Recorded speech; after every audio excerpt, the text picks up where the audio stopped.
Tere hommikust ja kaunist Eesti Vabariigi aastapäeva kõigile. Tere tulemast tagasi minu hubasesse infoturbekööki. Tänased teemad, millest täna siis uudistes juttu tuleb, on järgmised. Esmalt räägime draamadest kuritegelikus maailmas, siis tulevad rõõmusõnumid Nigeeriast.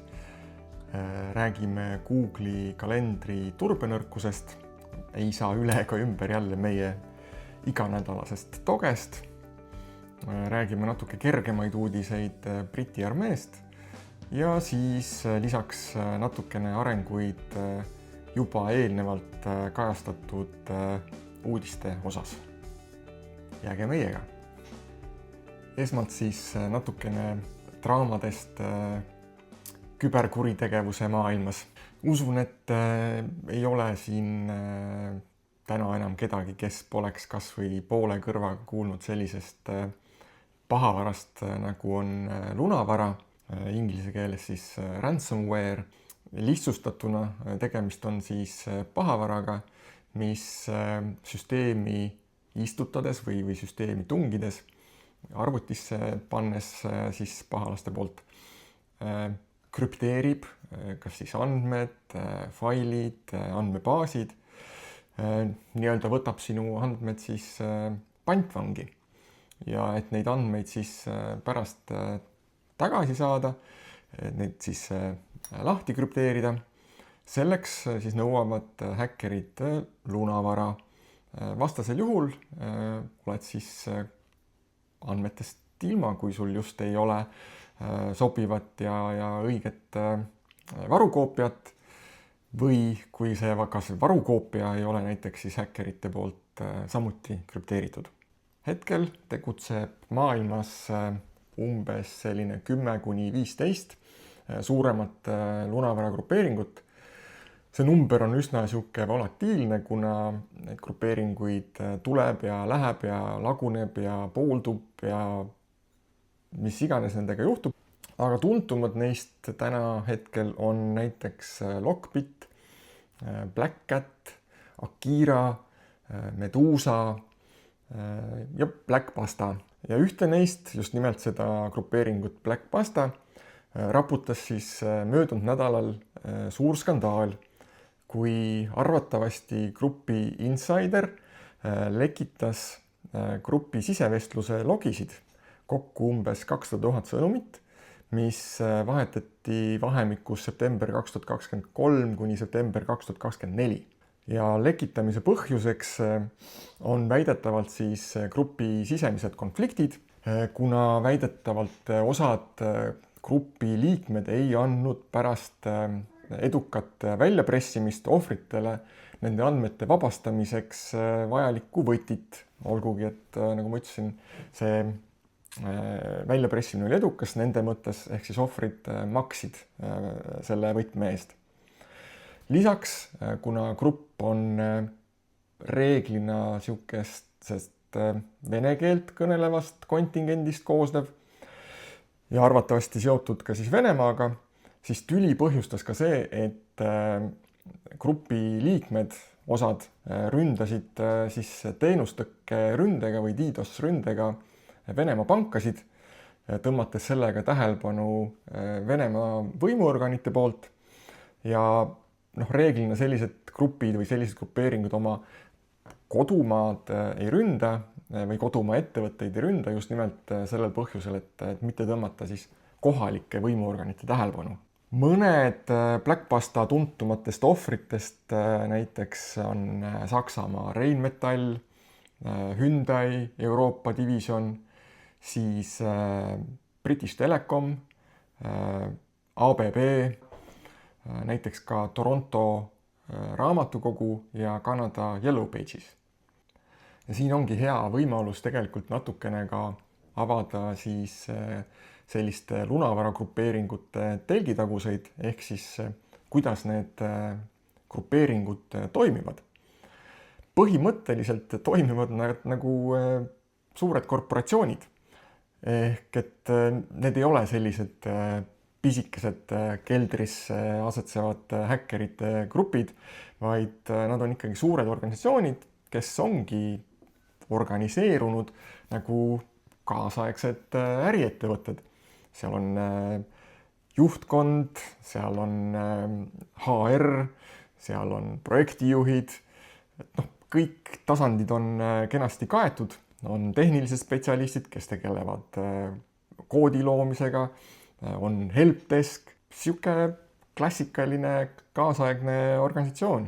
Neil on omad strateegiad, omad plaanid, otsustusahelad, kõik muu selline. Siis paljud suuremad grupeeringud töötavad ka sellise software as a service põhimõttel ehk siis SaaS põhimõttel, aga lihtsalt seda nimetatakse ransomware as a service ehk siis RAAS. Ja selle asemel, et ise kogu must töö ära teha, on neil sellised seotud ettevõtted, ma ei tahaks nimetada neid tütarettevõteteks, aga nimetatakse neid siis affiliatedeks, kes tegelevad selle nii-öelda esmase sissetungiga, leiavad ohvri, tungivad ohvri võrkudesse, ohvri süsteemidesse, installeerivad sinna siis selle lunavara ja kui läheb läbirääkimisteks, et seda võtit või krüptovõtit nagu siis saada, et need andmed lahti krüpteerida, siis läbirääkimisi peetakse kas siis selle affiliate'iga või siis sellised suuremad firmad, kes kasutavad professionaalse läbirääkija teenuseid, üritavad siis selle nii-öelda vahemehe vahele jätta ja minna läbi rääkima kohe siis selle nii-öelda selle põhigrupeeringuga. Ja kui see läbirääkimine siis on edukas ja edukas siis nii-öelda kuritegeliku grupi mõttes, ehk siis ohver on nõus maksma, siis see raha reeglina tehakse siis teatud protsentidega pooleks selle affiliate'i ja siis selle nii-öelda selle põhigrupeeringu vahel, kes selle tarkvara või teenuse siis sellele affiliate'ile pakkus. Need protsendid on seal sõltuvalt siis ohvrist ja sõltuvalt grupist ja selle suhtes selle affiliate'iga seal 70-30 või 50-50. Ja naljakal kombel selle ransomware as a service'iga käivad kaasas sellised klassikalised software as a service teenused, näiteks helpdesk, siis kasutusjuhendid, detailsed how-to guide'id, selline ilus ja kaasaegne interface sellele tarkvarale. Sihuke üsna kaasaegne äri, nagu ma enne mainisin. Siis mis veel iseloomustab selliseid lunavara gruppe? Sageli tegeletakse ka nii-öelda topelt väljapressimisega. Ehk et kui saadakse süsteemi sisse, siis enne seda, kui andmed ära krüpteeritakse, üritatakse ka need andmed ettevõttest välja kopeerida. Ehk et esmalt siis küsitakse ettevõtte käest raha selle krüpteerimisvõtme eest ja siis teiseks küsitakse ettevõtte käest rahaga, et aga kuule, te maksite meile nüüd selle eest võtme eest, aga meil on tegelikult need andmed ka ja selleks, et me neid andmeid ei avalikustaks, makske meile veel. Ehk et sihuke topelt väljapressimine. Aga nüüd tagasi tulles selle draama juurde Blackpasta grupi ümber, ehk siis nendest logidest, mis siis avalikustati, nendest logidest selgub muuhulgas ka näiteks selliseid huvitavaid aspekte, et kuidas sellel grupil siis õnnestus mingitesse ettevõtetesse sisse tungida, mis olid need nõrkused, mida nad ära kasutasid, mis olid need tehnoloogiad, need tehnikad. Muuhulgas tuleb sealt välja ka selliseid ettevõtte nimesid, keda varem ei ole avalikkuses läbi käinud, et keda see grupp on rünnanud. Ja need logid on tegelikult turbefirmadele selline korralik kullaauk, kust siis saada vastuvahendeid, et selliste gruppidega võidelda. Ja üks turbespetsialist tegi isegi sellise toreda liigutuse, et tegi need logid ChatGPT-le kättesaadavaks ja ehitas sinna siis peale oma custom GPT ja kellel on huvi seda rohkem uurida, siis leiab sellise nime alt nagu Blackpasta GPT. Screenshot on siin ka, et lihtsam leida oleks, et saab sealt teha siis päringuid ja otsida ise, kui huvi pakub, nagu ma ütlesin. Sarnane case on olnud minevikus korra veel, kui grupi nimega Conti logisid ja infot lekitati. Conti oli tol hetkel maailma sihuke juhtiv lunavara grupeering ja Contile sai see nii saatuslikuks, et nende grupp suisa läks laiali ja siis sealt tekkisid teised uued grupeeringud. Aga eks siis paistab, kuidas läheb Blackpastaga. Kas see on siis nende jaoks ka kirstunaelaks? Kõik maailma arvutikasutajad rõõmustage. Järgmine uudis tuleb Nigeeriast. Nimelt Nigeeria majandus- ja finantskuritegude uurimise komisjon annab teada, et neil õnnestus möödunud nädalal arreteerida 47 internetipetturit. Muu hulgas konfiskeeriti siis 14 haruldast automudelit, hunnik sülearvuteid ja telefone. Petturid on väidetavalt koostööaltid ja on andnud ka juba tunnistusi ja olulist teavet uurimisorganitele.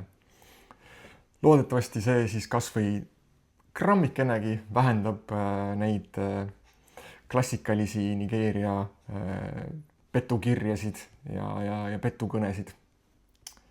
Järgmine uudis tuleb sellisest asjast nagu Google'i kalendri turbenõrkus. Nimelt avastasid turbeuurijad sellise uue paroolipüügi või phishing kampaania, kus siis pahaaimamatutele kasutajatele saadetakse kalendrikutseid. Ja see kampaania kasutab ära sellist Google'i kalendri nõrkust nagu automaatne kalendrisündmuste lisamine. Ehk et kui sulle tuleb meili peale kalendrikutse, siis Google Kalender lisab selle kutse automaatselt sulle kalendrisse, ilma et sa isegi peaksid seda kutset aktsepteerima. Ja selle kutse sisse peidetakse siis erinevaid linke, siis loodetakse, et pahaimamatu kasutaja, kuna ta vaatab, et ahaa, mul on siin kalendrikutse, et ju ma siis olen selle kuidagi aktsepteerinud ja siin on mingi link, mingi viide, ma nüüd vajutan sellele ja siis see reeglina viib siis kuhugi pahavara saidile või mingile kohale, kus siis laetakse sulle pahavara telefoni või arvutisse alla. Ja nagu ma ütlesin, kasutab ära siis seda nõrkust, et kalendrikutse lisatakse automaatselt ja ilmselt Google on siis nüüd sunnitud sellega tegelema. Igal juhul seniks olge igasugu tundmatute kalendrikutsetega ettevaatlikud, eks? Ja ka sel nädalal ei saa me üle ega ümber Dogest. Ma seekord ei hakka liigselt detailidesse laskuma, sest ma arvan, et see teema saab juba niigi igal pool liiga palju tähelepanu, aga mõned näited möödunud nädalast. Üks uudis näiteks räägib sellest, kuidas Doge töötaja, keda kahtlustatakse seotuses erinevate kuritegelike grupeeringutega, sai tööd sellises tähtsas organisatsioonis nagu CISA. Siis järgmine uudis räägib sellest, kuidas anti juhile, kes ei peaks omama sellise taseme ligipääse, anti ligipääs sisuliselt kogu kuningriigile, anti kuningriigi võtmed. Järgmine uudis räägib sellest, et ka Doge ei pääse ise oma kärpekääridest, ehk et ka seal toimuvad vallandamised. Ja viimane Doge uudis räägib sellest, kuidas pikaaegne pappersüsteemi administraator selle asemel, et anda korralikult autoriseerimata ligipääs ühele mittetehnilisele poliitilisele juhile, otsustas hoopis ameti maha panna. Ja nüüd uudis Briti armeest. Nimelt Briti valitsus on otsustanud lõdvendada teatud füüsilisi ja relvakäsitlustreeningu nõudeid siis küberüksuse liikmetele. Ehk et on puudujääk sellistest headest küberturbespetsialistidest Briti küberjulgeolekuüksustes ja selleks, et uusi liikmeid sinna üksusesse värvata, selleks siis vähendatakse kohustusliku 10-nädalase põhitreeningu või sellise põhiväljaõppe aega hoopis 4 nädalale ja lõdvendatakse teatud nõudeid. Who knew? Tuleb välja, et head spetsialistid pigem keskenduvad oma intellektuaalsete oskuste ja võimete arendamisele, selle asemel, et arendada oma füüsilisi võimeid. Ja nüüd väiksed uuendused või siis värskendused möödunud nädalate uudistele, millest siin räägitud sai. Nimelt eelmine nädal rääkisin sellest, kuidas Steamist leiti siis mäng nimega Pirate FE, mis sisaldas endast pahavara. Ja tänaseks on siis uurijad välja selgitanud, et tegemist ei olnud siis nii-öelda legaalse mängu häkkimisega, vaid tegemist oligi spetsiaalselt pahavara edasi levitamise jaoks tehtud mänguga. Ehk et häkkerid on muutunud järjest nutikamaks ja selle asemel, et pahavara levitada läbi mingite e-maili kampaaniate või allalaetavate linkidega, ehitati hoopis selline mäng, mille inimesed pahaaimamatult alla laadisid ja saidki endale pahavara arvutisse. Siis DeepSeek uudis, millest ka vist rääkisin eelmine nädal.